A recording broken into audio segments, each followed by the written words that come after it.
হাতদরসিক বাঙালির ইলিশ সুন্দরী সিজন বর্ষাকাল তো শেষ। এরপর তো আর টাটকা মাছ পাওয়া যাবে না, ওই স্টোরের মাছই খেতে হবে। তাই আজ নিয়ে এসেছিল বাজার থেকে মাঝারি সাইজের পেটে ডিম ভর্তি গঙ্গার টাটকা ইলিশ মাছ। করেছিলাম মিষ্টি কুমড়া ঝিঙে দিয়ে কালো জিরে কাঁচা লঙ্কা চিরে পাতলা ঝোল।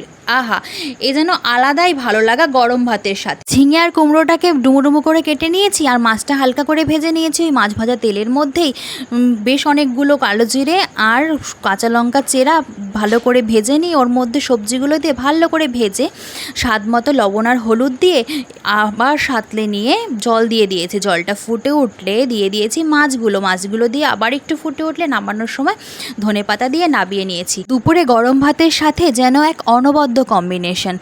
আর তোমরা কী বলবে বলো তো? আমার ভিডিওটি ভালো লাগলে টুক করে চ্যানেলটি সাবস্ক্রাইব করে দেবে আমার চ্যানেলে পরের ভিডিও পাওয়ার জন্য। আর তোমরা একদিন বাড়িতে বানিয়ে খেয়েও। আজ তবে আসি, টাটা।